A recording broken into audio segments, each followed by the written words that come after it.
Hello friends, तो welcome to new. तो फिलहाल में आप लोग एक कोलकाता में बहुत बड़ा हादसा हो चुका है। तो पूरा देश में हलचल मचा हुआ है। जो कोलकाता में जो हादसा का आरजी हॉस्पिटल में जो हुआ है कांड, रेप कांड, बहुत ही दर्दनाक हुआ है। ये रेप कांड में कितना लोग शामिल है मालूम नहीं है। हमारा यही राय है, जिन जिन इस रेप कांड में शामिल है प्लीज़ इन्हें फांसी दो या शूट ऑर्डर कर दो, क्योंकि ये देश का सवाल है और हमारे माँ बहन भी सेफ नहीं है। तो इससे क्या होगा, अगर लागू होगा तो हमारे सेफ रहेगा। प्लीज़ हमें ये सपोर्ट करें। चलिए आप हम आगे दिखाते हैं। एमएलए वेस्ट बंगाल की मेम आए हुए हैं एमएलए, तो वो क्या बोल रहे हैं बांग्ला में, तो आप सुने और चलिए आपको दिखाते हैं। प्लीज़ वीडियो को शेयर करें। বলতে পারেন যে সিবিআই কি করছে?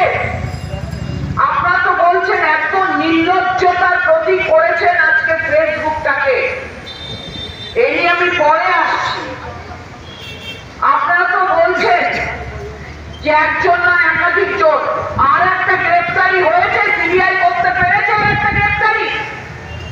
এই জিজ্ঞাসা আমরা করবো না বাংলার মেয়েরা? আমরা ম্যাটারটাকে পুরো কেসটাকে আপনারা ঘুরিয়ে দিচ্ছে। কেসটা চলে গেছে প্রিন্সিপাল রেপ করেছে। প্রিন্সিপাল কি করেছে সেটা পরে বিচার্য। প্রথম বিচার্য হচ্ছে যে জঘন্যতম কাজ তারা করেছে। যদি একজনকে এই প্রশাসন, আমাদের সরকারের পুলিশ গ্রেফতার করেছে, আপনারা কি করেছে? কেন সিবিআই একজনকে গ্রেফতার করতে পারেনি? আপনাদের কথাই যদি 12 জন 14 জন হবে, সময় তো লাগে না? তাই জন্যই তো মাননীয় মুখ্যমন্ত্রী 4 দিন সময় দিয়েছিল, যেটা আপনাদের প্রশমিত হলো না, বুকে জ্বলে গেল। তাহলে আমাদের তো আজকে ডেডলাইন ছিল, আজকে তো সেই রবিবার, আমাদের তো আজকেই ডেডলাইন ছিল। ফাস্ট ট্র্যাক কোর্টে গিয়ে আমাদের দোষীদের ফাঁসি চাওয়ার কথা ছিল। কোথায়, কোন দিকে যাব বলুন? 3টে দল মিলে যে নাটক মাখিয়ে রেখেছেন বাংলায়, বলুন কোথায় যাব? কোথায় গিয়ে বিচার চাইবো?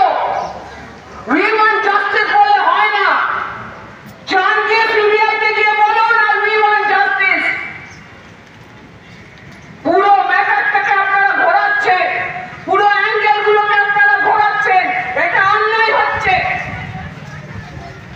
আর যারা ফেসবুক করে নির্লজ্জের মতো, আপনাদের লজ্জা করে না এই জিনিসগুলো করতে? একটা কেস যখন হয়, ভিকটিমের মুখ দেখানো যায় না। আপনারা বলুন তো, 2012 কি, হ্যাঁ 2000, খুব সম্ভবত 16ই ডিসেম্বর 2012-তে নির্ভয়া কাণ্ড হয়েছিল দিল্লিতে। নির্ভয়াকে আপনারা দেখেছিলেন? কেউ দেখেছিলেন না? আপনারা দেখেননি। হাতরাসে কাণ্ড হয়েছে, কেউ হাতরাসের ভিকটিমকে দেখেছেন? দেখেননি। উন্নাওতে কাণ্ড হয়েছে, চালিয়ে দেওয়া হয়েছে, আপনারা ভিকটিমের মুখ দেখেছেন? দেখেননি। তাহলে এই মেয়েটার মুখ আপনারা কোন সাহসে, আপনারা কিছু লাইফের জন্য, কিছু টাকার জন্য, কোন সাহসে এই মেয়েটাকে আপনারা রাস্তায় নামাচ্ছেন? তার সঙ্গে যে অন্যায় হয়েছে, যে অবিচার হয়েছে, সেই বিচার আপনারা কি চাইছেন? আপনারা তার বিচার চাইছেন। আপনারা কিছু লাইক, কিছু পয়সার জন্য, অর্থাৎ যত লাইক করবে, যত শেয়ার হবে, তত আমার মোবাইলে যা হবে আমি পয়সা পাবো। সামান্য পয়সার জন্যে বাংলার বোনকে, বাংলার মেয়েকে, আমার যদি এলাকায় একটা ঘটনা ঘটে, আমি বলবো ওই বাড়ির মেয়েটা।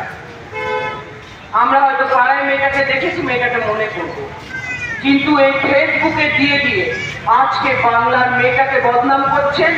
আর পুরো দেশের মানুষ এই মেয়েটাকে দেখলো। এবং সবচেয়ে নির্লজ্জতা, ভিকটিম যখন ওই অবস্থায় আছে, সেই ছবি আপনারা কি করে ছাড়ছেন? লজ্জা করে না? ঘৃণা করে না? এতটুকু মন কাঁদে না? মন বলে না যে এও তো একটা জন্য ঘরের মেয়ে? ভাবুন না, আপনার বোনের সঙ্গে যদি এই ঘটনা ঘটতো, আপনি চাইতেন আপনার বোনকে পুরো দেশ জানুক, পুরো পৃথিবী জানুক? এটা আপনার চাইতেন?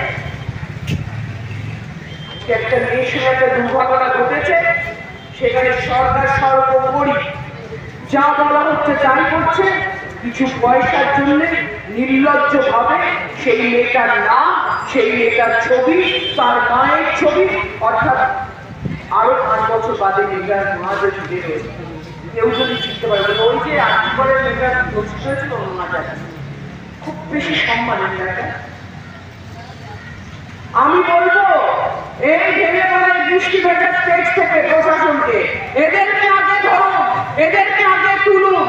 তার কারণ এই বোনটার সম্মান এরা কেউ রক্ষা করেনি। কিছু পয়সার জন্য, কিছু লাইফের জন্য